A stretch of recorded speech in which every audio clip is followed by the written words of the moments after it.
about a 10-acre field right here at the end of our trenches. They're chopping in that field right now. It always keeps us stepping here on the trenches when they're this close.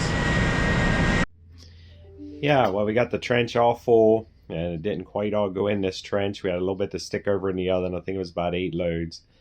And on this trench, we always put plastic on the one wall. That one trench wall is older than the rest, and it's not sealed up quite as good, so it'll spoil, leak air through between the panels and spoil some of the feed. So we put a piece of plastic clear down on the inside, and it's wide enough. The piece of plastic is wide enough, then we flip it out over the wall and keep it held down during the day while we're filling it. Then when we're done, we always put a piece of clear plastic on first. They call that oxygen barrier. It's about, I think it's 3 mil. The black and white plastic is a 6 mil, 5 or 6 mil. But the white plastic, it's almost kind of creates the same type of thing as like a saran wrap. It's kind of what it reminds you of almost, and it's thicker than that. We put that down first, and it seals it a lot better with that on, and we don't get near as much spoilage on top, or we have very little, if any, spoilage on top, unless there's a hole in it somewhere. So yeah, we go down through unrolling that and pulling it apart, and we usually try to have 6 or 8, depends how big of a trench we're covering. At least, it's nice to have at least 8 guys to cover the trench. My 2 sons and two of the young guys that work for us, and then there's 3 other ones here helping today too. So yeah, that would actually be 8 total this time. And it's nice when the wind quits blowing when we cover it, but it was a little breezy there. It wasn't terrible windy, but it was breezy. With that clear plastic, as you're unrolling it, or once we unroll it and start pulling it apart, you got to have people down along the edges at different spots sort of hanging onto it and holding it, or if that wind gets under it, it just will pick it up like a big balloon. And then, yeah, you'll see here, once we get it all pulled apart, then we'll start flipping the plastic up over the top. I forgot to mention earlier too, once we get it clear full, we go down along the edge of the walls with forks. We get as many forks together as we can, usually 5 or 6 or 7.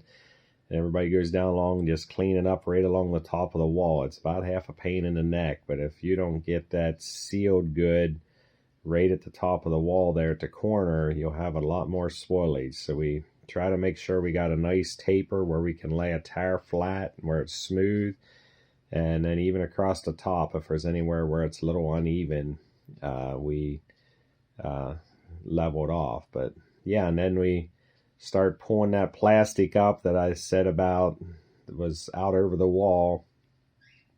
We always get a wide enough piece that it's just enough to go down the wall and come up over the top, and usually maybe have a foot or so extra, foot or 2 extra on the other side. And yeah, we slowly go down through, flipping that all over. You'll see here in a little bit where we had some silage fall out over the edge and land on the plastic. I didn't realize it was quite as bad as it was. We always have a little bit will dribble out over, but we usually have a guy going along down on the ground, because there's some that dribbles out over the edge, and to kind of help pull it up and so we can pull it across. Well, we didn't realize there was a spot or 2 up here that a lot more went over than normally does. And yeah, we were having trouble getting it pulled up because there was so much silage laying down there on it. So we try to make sure that white plastic is kind of tucked in along the wall there where we're pulling it up across a little bit, or not the whole way, but every so often, so it'll stay in place. Otherwise, when you're pulling the top plastic up, it can slide it over a little bit.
Yeah, and I was gonna say this yet, if you see us kind of crawling across there, well, there I'm walking on it, but we try not to walk on that clear plastic too much because it's so thin. Unless we take our shoes off, we try to either crawl across it or take our shoes off to walk on it with just our socks. But yeah, here you'll see where that was too much there on that one side, and we finally got a couple guys over there, and we got a couple more guys over along this edge, and the guy down there on the bottom was kind of going along pulling it up a little more, and then we were helping finish pull it up better.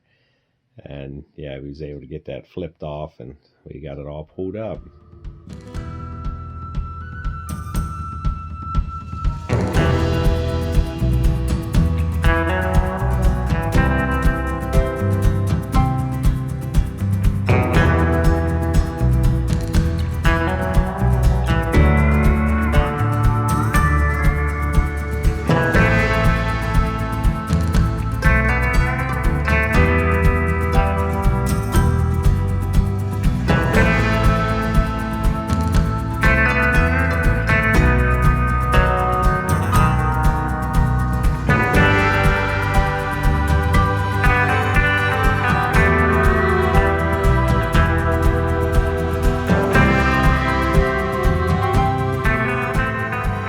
Once we get it all pulled across, we try to make sure it's laying about as smooth as you can. You don't want a lot of ripples in it or a lot of extra. Yeah, you want it pulled as snug as you can and smooth as you can.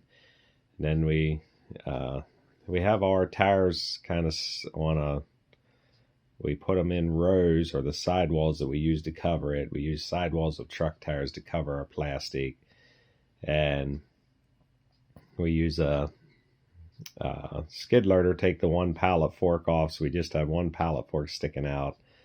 Use that, and we kind of start like you see us there. We try to get a row or the whole way across, and then start down along the wall and put a row the whole way along the wall. Once you get a row the whole way down along the wall, along the edge, you can pretty much do what you need to do after that and be okay.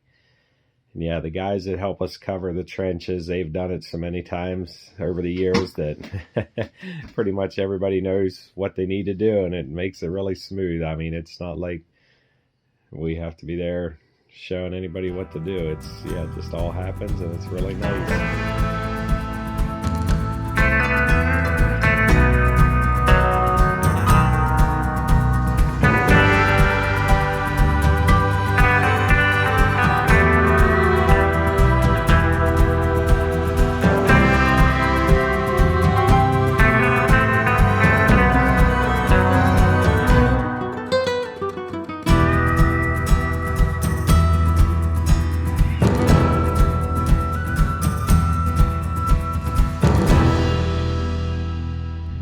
Yeah, well, yesterday we got our Triticale all chopped that we had laying and filled our trench full. Back there it's probably on average 3 to 4 feet above the walls. Ended up putting some 7 or 8 loads over in another trench where we're going to put some more Triticale here in about a week or so. Yeah, we probably could have squeezed maybe 2 or 3 loads in here yet. It was getting to be a pain to push it up here at the end. And when he said, I messaged the guy who was chopping, he's like, yeah, I got close to 8 or 10 loads out here yet. And I'm like, there's no way. So yeah, we put, I think it was about 8 loads over in the other trench. I took a little bit of a video yesterday too when we were right here at the end. We always set square bales of straw, like big square bales of straw, out from the end walls when we're getting near the end. That kind of helps keep it going in through the trench. And normally we try to stop right at the end of the trench wall, but like I said, we were hoping and trying to get it all in there, but realized that it just wasn't going to happen. So yeah, we were going to start feeding off the end right away, but since we have that little bit in the other trench, we're going to feed off of it till we fill that trench. And so we just closed this one up at the end. Yeah, we always try to be careful up here when we're walking on the top of the plastic. We have truck sidewalls from truck tires that we use to put on it. So after they're on, if you have to come up on top for any reason, we try to step on them. And yeah, We always keep a roll of tape with us when we're doing the trench, and if anybody pokes a hole accidentally, whether their shoe or a tire got thrown a little funny, yeah, we try to watch how we do them too, so the tires don't tear the plastic. But anyway, so we try to keep a roll of tape there so we can seal them back up if we get any holes. I think last night there might have been 2 or 3 that would have got little holes here and there. Another thing you always got to watch for is sallow gas or silage gas. Whenever silage is going through the cure, right after you chop it, it produces a gas, and yeah, that gas can kill you. Or if you get much of any of it, it can do lung damage, or yeah, there's guys that have died from it before. And out in a trench, you don't have to worry about it too bad. I mean, I was smelling it a little bit when I was out there, but if you put it in a silo, you really got to watch that. Yeah, because it can build up. Like, even we just finished chopping yesterday afternoon, and this morning when I was there in the springer pen's maybe 100 feet away from the trench here at the most, 80, 100 feet. And man, I could smell it there in the springer pen. But it's out in the open air like that, it's not like you're going to get enough of it that it could hurt you. Now, if you're right beside the trench where it's, and breathing it right coming out off the silage, it wouldn't be good for you. But usually when guys die from it or get a lot of harm from it is when they went in a silo that wasn't ventilated right, and that can happen there. So afternoon, today's May 2nd. We've been showing you all winter here when we're cleaning up this field back here in this woods, and here we are planting it today. My son Willie's planting it. We're planting it all together in this one field here. He had started this field the other day. The whole field's probably about 78 acres, I think. And then he had a leak on a hydraulic lift cylinder on the planter, so we had to quit and get that fixed. And now he's finishing it up. And he's back in the part where the woods was. Be interesting to see this summer how the corn grows.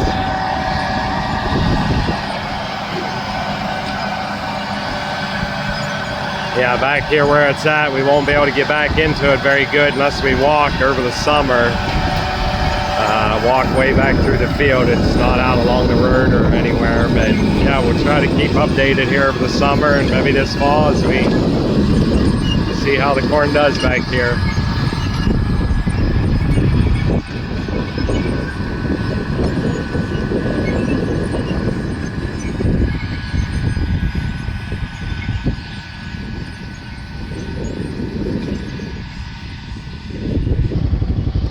Another video clip back in this field that was a woods 2 years ago. 15 months ago we clear cut the trees out, and then this past winter is where we were doing all that work with the stumps and rocks that we had been showing you.